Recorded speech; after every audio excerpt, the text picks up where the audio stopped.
Good morning, everyone. Hope you all are doing fine and safe at home. I'm Lizio Fernandez and I'm the music instructor, and it's always a lovely feeling to be at the King's School. Today I'm going to do a short video on the musical instrument, particularly electronic keyboard. Before I move on to the keyboard, let me tell you something about instruments.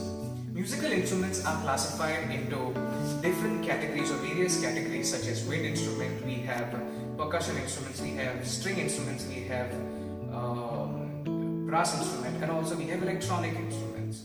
Well, I'm going to introduce you to the electronic instrument, mainly electronic keyboard.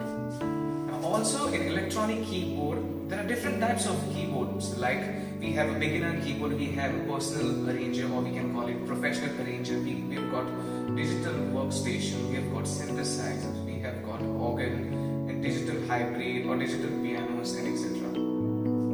Well, the very reason we call these instruments as electronic instruments or electronic keyboard is because it's only and only because they work on electricity. Now, from all these forms of keyboards, I will be taking a short and a simplest form of electronic keyboard, that is an arranger, as you can see here.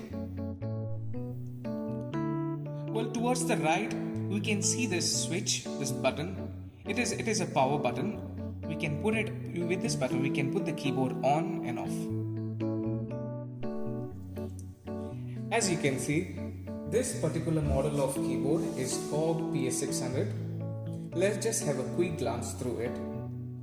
Well, towards my left and towards my right, we have speakers from where the sound is produced when you play the keyboard, like. Now here we have master volume.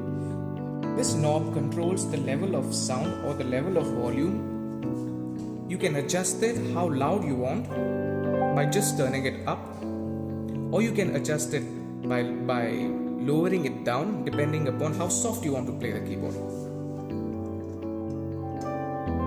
How loud you want or how soft you want to play. But it is always recommended that when you practice at home, always make sure that the volume knob has to be towards the 3 o'clock position.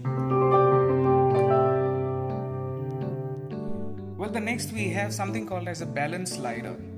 It controls the accompaniment, that is the style or the beat that I'm playing, and the tone that I'm playing. So when I play the beat and if I want to make the beat softer, so I just turn it down. But the tone that I'm playing with, that is the grand piano, it's already loud. Or I can do it vice versa. That is, the piano tone that I'm playing is coming soft, but the beat is loud. So basically this particular knob controls the style and the tone that I'm playing.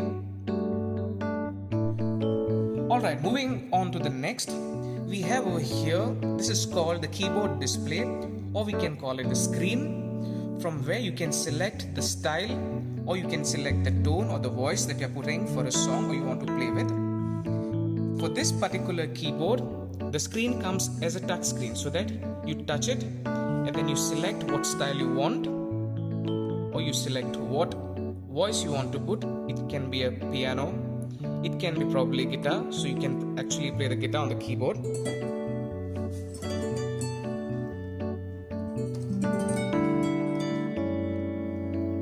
Or you can play any other instruments. Suppose I want to play strings, so I go into the string section. I select the movie string 1, and so basically the speciality of this keyboard is that it has got a touch screen where you can just click, you can just press and select the style or the voice that you want to put for any song when you play. And this is a book stand, or you can call it keyboard book stand, where we keep the book, especially when we read and play. Alright, now I'm going to play a small classical piano piece called Minute. I will